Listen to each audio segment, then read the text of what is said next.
Morning లేస్తేనే హడావిడి అయితే start అయిపోతుంది. Hi everyone, welcome back to my channel. One more blog వచ్చేసి మార్నింగ్ డే రొటీన్ ఎలా ఉంటుందో మీకు చూపించబోతున్నాను. సో స్కూల్ లేనప్పుడు పడుకోమంటే అస్సలు పడుకోరు, స్కూల్ ఉన్న రోజు మాత్రం అస్సలు లేవరు. పిల్లల్ని పొద్దున్నే లేపడానికి అమ్మల టాస్క్ మామూలుగా ఉండదు. సో మా ఇంట్లో ఒక్కరనే కాదు, చాలా మంది ఇలానే ఉంటారు పిల్లలందరూ. ఒకరం ఇలానే ఆలోచిస్తాం కదా, సో ఇంకో 5 మినిట్స్ పడుకోనిలే, ఎందుకంటే అన్ని పనులు చేసిన తర్వాత రెడీ అవ్వడానికి లేపితే సరిపోతుంది కదా అని చెప్పేసి ఆలోచిస్తా ఉంటాను. తనకంటే ఒక హాఫ్ అన్ అవర్ ముందే లేచి అన్ని ప్రిపేర్ చేసిన తర్వాత స్నానం చేసే టైంకి అయితే లేపుతానమాట పాపని. లేచిన తర్వాత బ్రష్ చేసుకుంటుంది, తర్వాత స్నానం చేపించి ఇంకా వాళ్ళ డాడీ అయితే టిఫిన్ తినిపిస్తాడనమాట. నాకైతే మా వారు చాలా బాగా హెల్ప్ చేస్తారు. స్కూల్కి వెళ్ళేటప్పుడు మా వారు కూడా హెల్ప్ చేస్తారనమాట. సో నాకు అట్లా ఇబ్బంది ఏమనిపించదు. సో ప్రతి ఒక్కటి తను చేసి పెడతా ఉంటారు.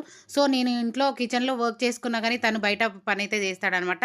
తనకి లంచ్ బాక్స్ పెట్టడం, తినిపించడం ఇవన్నీ మా వారు చేస్తూ ఉంటారు. మార్నింగ్ అయితే చాలా హడావిడిగా ఉంటది. సో తను ఉన్నప్పుడు నేను ఏ పనులు చేసుకుని తనకి మాత్రమే చేసి పెడతా ఉంటాను అనమాట. సో పిల్లలు ఏదైనా కొత్తది తీసుకెళ్ళినప్పుడు చాలా ఎక్సైట్మెంట్ గా అనిపిస్తుంది కదా. వాళ్ళకి అడుగుతుంది బాక్స్ కావాలని చెప్పేసి. ఆల్మోస్ట్ నేను తీసుకునేది 10-15 డేస్ అవుతుంది, కాకపోతే తనకైతే ఇవ్వలేదన్నమాట.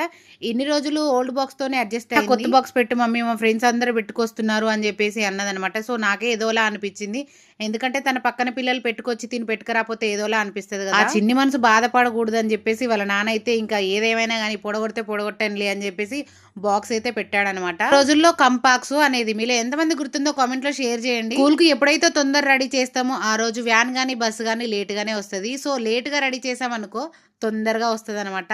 సో ఈ ప్రాబ్లం నా ఒక్కదానికి కాదు, చాలా మంది ఫేస్ చేస్తూ ఉంటారు. వెళ్ళిన తర్వాత చాలా పనులు అయితే ఉంటాయి అందరికి, ప్రతి ఒక్కరికి. ఇంట్లో హౌస్ వైఫ్ అంటారు కానీ ఏం చేస్తావు అని అంటారు కానీ, సో వాళ్ళు వెళ్ళిన తర్వాత వాళ్ళు వచ్చేదాకా మనం వర్క్ చేసుకుంటూనే ఉంటాం. తొందర రెడీ అయిపోయింది, సో వ్యాన్ కోసం వెయిట్ చేస్తా ఉన్నారనమాట. ఎప్పుడైనా 7:30 వరకు వ్యాన్ వస్తుంది. ఈ రోజు 7:45 అయినా ఇంకా వ్యాన్ రావట్లేదు.